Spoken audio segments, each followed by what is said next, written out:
우리는 하나님의 대사들입니다. 이러한 제목으로 같이 은혜를 나누겠습니다. 고린도후서 5장 20절. 이러므로 우리가 그리스도를 대신하여 대사가 되어 사신이 되어 하나님이 우리로 너희를 권면하시는 것 같이 그리스도를 대신하여 강구하노니 너희는 하나님과 화목하라. 본문은 하나님을 기쁘시게 하기 위하여 우리가 무엇을 해야 하는지를 가르쳐 주고 있습니다. 첫째, 그리스도 안에서 새로운 피조물입니다.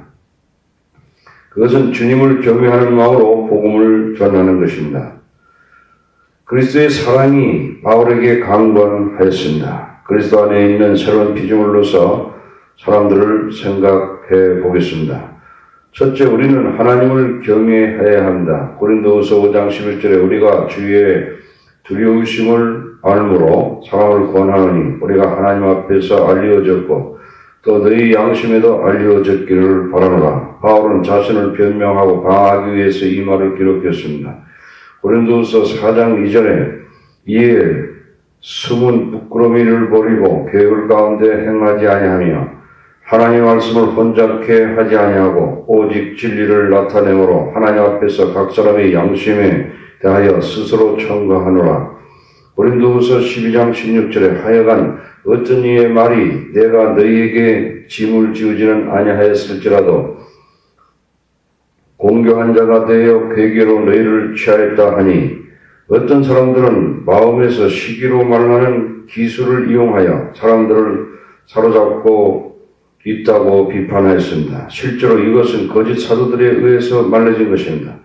바울은 달랐습니다. 바울은 주님을 경외함으로 사람들을 설득하였습니다.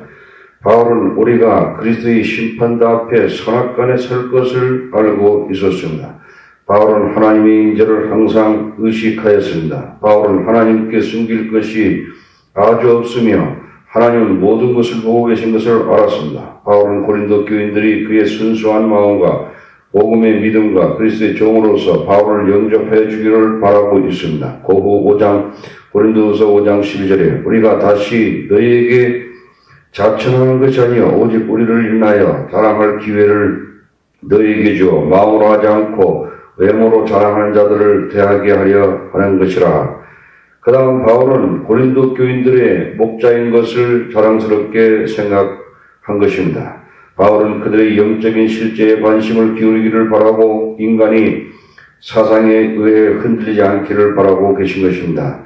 사도 바울이 그들에게 가르친 복음에 굳게 설 것을 말하고 있는 것입니다.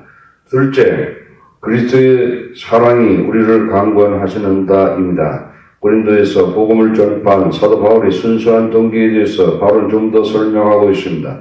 고린도후서 5장 13절 우리가 만일 미쳤어도 하나님을 위한 것이요 만일 정신이 온전하여도 너희를 위한 것이니 어떤 사람은 사도 바울이 미쳤다고 비판했습니다. 베스도 총독은 바울을 미쳤다고 말했습니다. 사도행전 26장 24절에 바울이 이같이 별명하여 베스도가 크게 소리하여 가로되 바울아 내가 미쳤도다 내 많은 학문이 너를 미치게 한다 하니 바울은 그들의 말을 긍정적으로 인정하였습니다. 그러나 만일 그가 미쳤어도 그리스도를 위하여 미친 것입니다. 실제로 모든 사람은 무엇인가에 미쳐 있습니다. 어떤 사람은 스포츠에, 어떤 사람은 로맨스에, 어떤 사람은 정치 권력에, 어떤 사람은 돈에 미쳐 있습니다. 어떤 사람은 애완동물에, 어떤 사람은 비디오 게임에, 어떤 사람은 알코올 중독에, 마약에 미쳐 있습니다. 어떤 사람은 낚시에 미쳐 있습니다. 우리는 무엇에 미쳐 있습니까? 우리는 예수님을 알고 전하는 일에 미쳐 있어야 하는 것입니다. 그리스도인이라는 말은 안디옥에서 먼저 쓰였는데 그 뜻은 예수님께 미친 사람들입니다. 바울은 왜 예수님께 미쳐서 일하고 계신가를 설명하고 있습니다. 고린도후서 5장 14절에 그리스도의 사랑이 우리를 강권하시는도다. 우리가 생각건대 한 사람이 모든 사람을 대신하여 죽었은즉 모든 사람이 죽은 것이라. 그리스도의 사랑이 바울을 강권하였습니다. 그리스도의 사랑이란 무엇입니까? 그것은 십자가에서 우리 죄를 위하여 단번에 영원히 죽으신 것입니다. 예수 그리스도를 믿는 자는 그리스도의 죽으심과 부활에 참여하게 되고 죄와 사망의 능력에서 해방되는 것을 의미합니다. 고린도후서 5장 15절에 제가 모든 사람을 대신하여 죽었은즉 산자들로 하여금 다시는 저희 자신을 위하여 살지 않고 오직 저희를 대신하여 죽었다가 다시 사신 자를 위하여 살게 하려 함이라. 이제는 우리 자신을 위하여 사는 것이 아니라 우리 죄를 위하여 죽으셨다가 부활하신 이를 위하여 사는 것입니다. 예수님을 만나게 되는 우리 자신이 이기적인 목적을 위하여 살았습니다. 말과 행동과 종교적인 행위의 동기까지도 나를 기쁘시게 하기 위하여 산 것입니다. 그러나 예수님을 영접한 후에 우리는 우리 자신에 대해서 죽고 그리스도를 위하여 사는 것입니다. 말과 행동의 동기가 예수님을 기쁘시게 하는 일인 것입니다.